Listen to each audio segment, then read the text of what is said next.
To the devs at Blizzard, I need you to listen very carefully. Are you listening? Don't nerf this build. Don't nerf this rumor that you ended up buffing after the initial introduction and feedback while in PTR. You created this monster. Let it stay wild and free to go nuclear all over Sanctuary and help people forget that the Smiter was ever even considered best for running Ubers. Yes! Oh, let me taste your tears, they're yummy and sweet. In today's video, I'm going to go over the build for the Endgame Magic Find Dual Mosaic Phoenix Strike Assassin. A build more broken than fast and... why are they even still making these anymore? Plot armor. How in the hell are you not dead? We've now been on insane mission around the world, doing what most would say is damn near impossible. And I ain't got one single scar to show for it.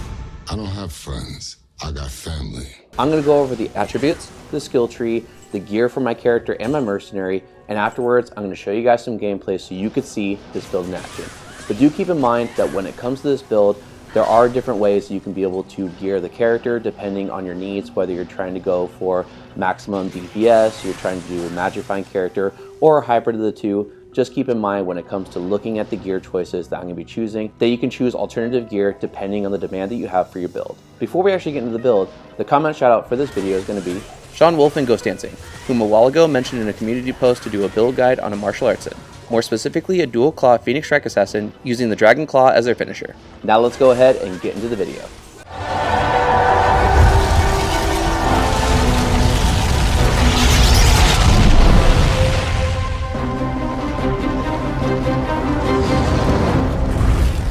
For the attributes, this is a max vitality setup, meaning we have enough points into strength to be able to equip our gear, enough dexterity to be able to use our claws, and the rest of the points are dumped into vitality, nothing into energy.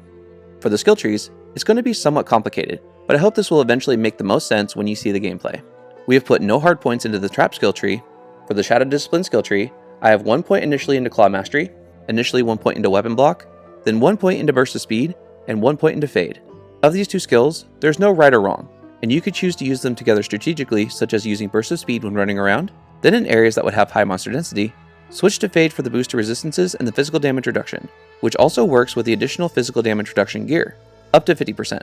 Each point into Fade is another percent into physical damage reduction. Now for where it's most important to understand which charges to use and why, the martial arts skill tree. Before I go into the skills I'm using, I want to briefly explain what all the skills do to better understand how they will be used together, and you can then experiment with the playstyle that you enjoy most. To skip this part and simply just to go to where I'm going to be talking about the actual skills I'll use on this build, make sure you go check out the timestamp down in the video description, as well as I will have on screen the time that you can go to be able to continue the video. But for those that are wanting to learn about the skills, hopefully this section will help you to understand them better. First, Tiger Strike adds off-weapon enhanced damage to your attacks, looking at both the claw-based damage for using claw attacks, and the quality of your boots for the kick damage. Cobra Strike is similar to Feral Rage for the Druid. It allows you to leech life and mana back, which is determined by the amount of damage that you do, and is often paired with Tiger Strike. However, you can only leech from enemies that are able to be leeched from, meaning that Uber Mephisto and the Undead cannot be leeched from, but having full charges of Cobra Strike usually is more than enough to be able to supplement your health as you attack. Fist of Fire is tricky, but looking at the tooltip, it does fire damage and adds a radius for the damage for charge 2, and has a burning effect on the third charge. But there's something not shown in the tooltip that, unless understood, can cripple your build without you even knowing. Fist of Fire looks at your skill level and multiplies it by 3, and converts the physical damage that you deal into fire damage. The max that Fist of Fire should be at is 33, as anything in the triple digits, meaning skill level 34, when multiplied by 3 makes 102. So being a skill level 33 multiplied by 3 gets you still in the double digits of being a 99. Skill level 34 turns all of your physical damage into fire damage, meaning that if you fight something that is physical immune, the skill first hits for the physical damage, which would be 0, then converts it to fire, which anything multiplied by 0 is 0. Additionally, if you have the skill points at 34, you won't be able to leech from this attack regardless of using Cobra Strike, Life Leech gear, or even Life Tap. So all of your physical damage is converted to fire damage, and Life Leech only works with physical damage. Saying all of this isn't to discourage you from using the skill, but rather to hopefully help you to be aware of what to expect if you add more plus to skills gear to your build in time, and why it'll be important to manage the hard points that you put into the skill. Claws of Thunder adds lightning damage to the first charge, a Nova on the second, and Charge Bolts on the third. However, using this with Phoenix Strike, the Nova and Charge Bolts have a next hit delay of 4 frames. The Nova procs first as it's Charge 2, and the Charge Bolts proc right after. But within the radius of the Nova, the Charge Bolts won't do any damage. But, as they spread farther than the radius of the Nova, they will be able to do damage, adding more AoE potential in the end. Also, because of the Nova's next hit delay, If you have your increased attack speed really high to be able to get it to 3 frames instead of 4, your Novas may proc and overlap each other, making the overall damage being done by them considerably less. So many would rather be slower to kick to ensure that each Nova proc actually does the full potential of damage rather than have them overlap and miss out on potential damage. Blades of Ice deals cold damage, adds a radius to the second charge, and freezes enemies that can be frozen with the third charge, but for monsters that can't be frozen, chills them instead. This, like Claws of Thunder, is a great AoE skill to ensure better survivability. For Phoenix Strike, it casts Meteor for the first charge, adds Chain Lightning on the second charge, and Chaos Ice Bolts on the third charge.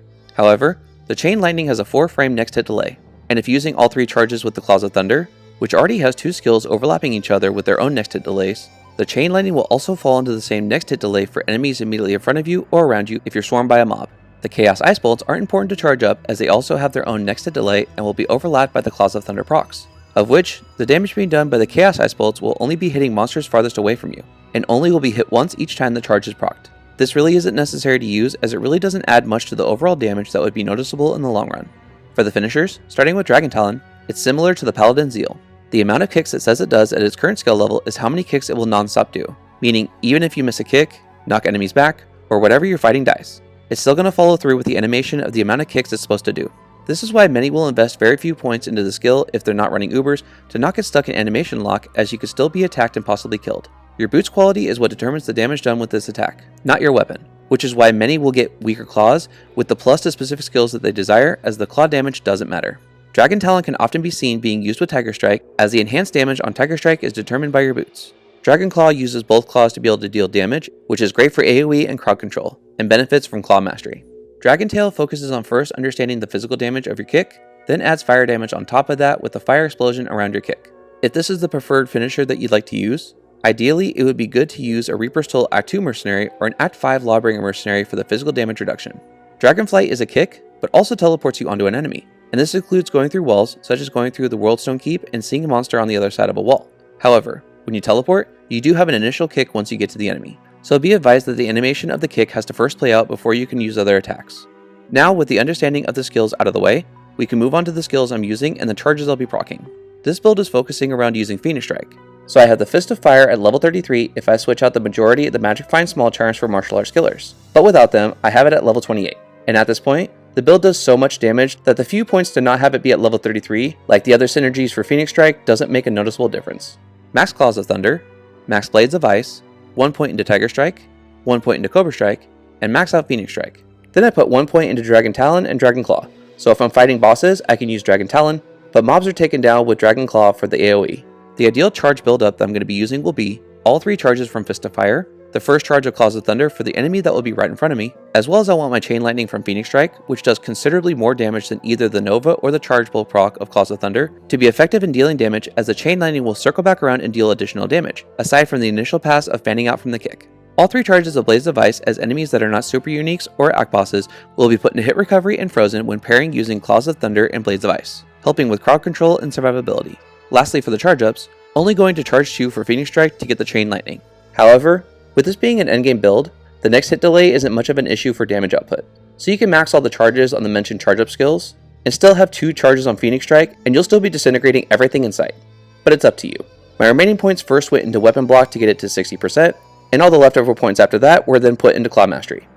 For the gear, starting from the top, I'm going to show 2 different setups, one focusing on boosting lightning damage with the socketed Griffons, and the second to boost your fire damage with Flickering Flame, and neither version in this video will use Thunder Charms. But both of the helmets are able to reduce an enemy's specific resistance, and they have plus to skills. The amulet is Mars for the plus to skills, a small boost to attributes, and a large boost to all resistance. Both claws are mid-rolled mosaics to not consume charges and to have the timers for each charge reset with each hit.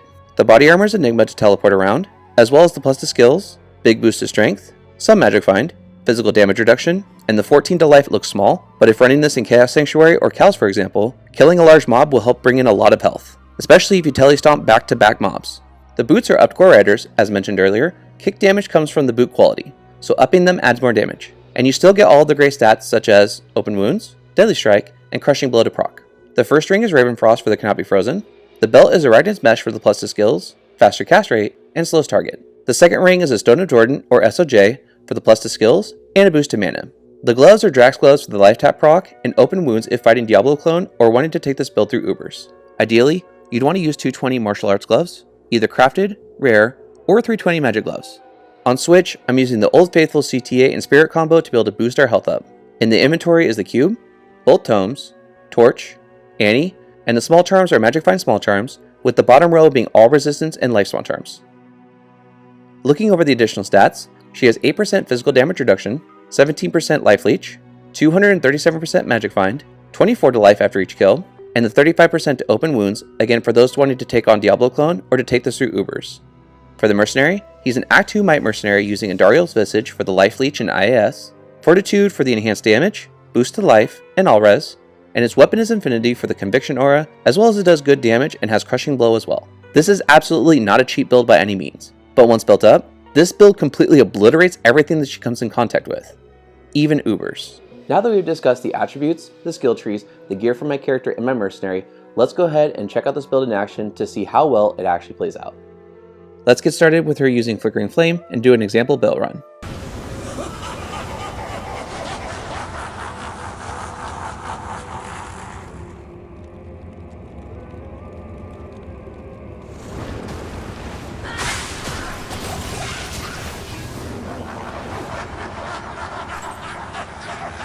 Luckily, as long as we were fast enough to immediately attack the next wave as it spawned, the charges were able to last from wave to wave.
Even without ideal charge ups, and me being too lazy to switch over to Dragon Talon for the entire fight, Baal isn't an issue for this build.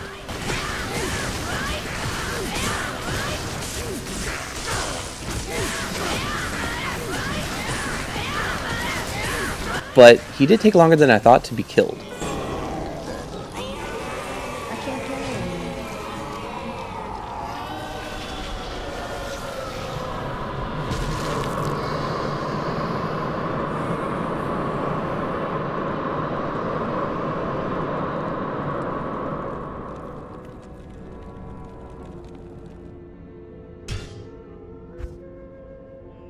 Well, that explains it. Full players 8 Baal run. I really am starting to question if there's anything in this game that she really can't handle by herself. Now let's switch over for her to use Griffon's Eye.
channels of burden.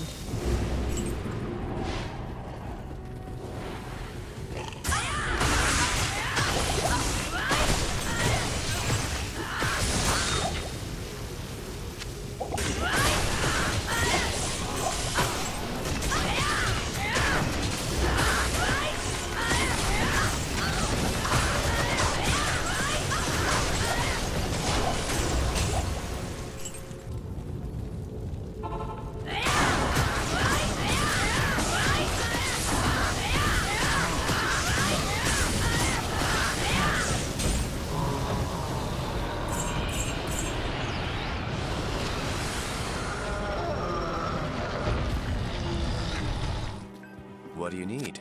Let's go ahead and finish this off with a Diablo clone fight.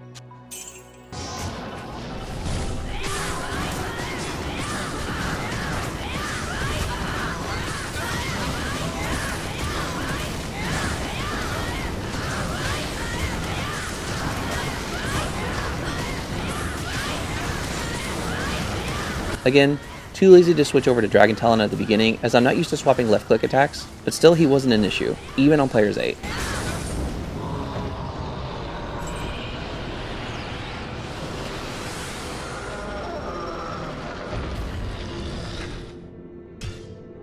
And here's your proof.